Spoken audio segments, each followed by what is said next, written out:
اقبال نے ایک دن رسول پاک نے اصحاب سے کہا کہ دیں مال راہ حق میں جو ہوں تم میں مالدار۔ ارشاد سن کے فرتے طرب سے عمر اٹھے، اس روز ان کے پاس تھے درہم کئی ہزار، اور دل میں یہ کہہ رہے تھے کہ صدیق سے ضرور بڑھ کر رکھے گا آج قدم میرا راہوار۔ یعنی دل میں یہ سوچ رہے تھے کہ آج میں ابو بکر صدیق سے آگے نکل جاؤں گا۔ لائے غرض کے مال رسول امی کے پاس، اثار کی ہے دست نگر ابتدائے کار۔ پوچھا حضور سرور عالم نے اے عمر، اے وہ کہ جوش حق سے تیرے دل کو ہے قرار، رکھا ہے کچھ عیال کی خاطر بھی تو نے کیا؟ اپنے بچوں کے لیے بھی کچھ چھوڑا ہے، ان کے لیے بھی کچھ رکھا ہے کچھ عیال کی خاطر بھی تو نے کیا؟ مسلم ہے اپنے خیش و اقارب کا حق گزار، اپنے جو حقوق العباد ہیں وہ بھی پورے کرنے ہیں، تو ان کے لیے بھی کچھ چھوڑا ہے۔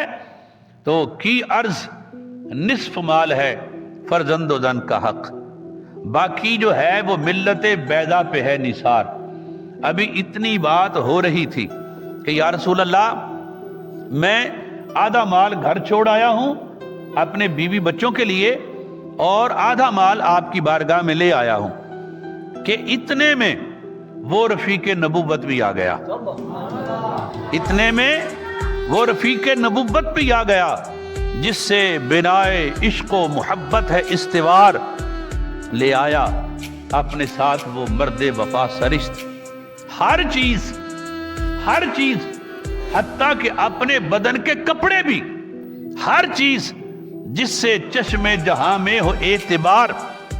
بولے حضور چاہیے فکر عیال بھی، حضور علیہ السلام کو اپنے صحابہ کی بھی فکر ہے اور ان کے اہل و عیال کی بھی فکر ہے۔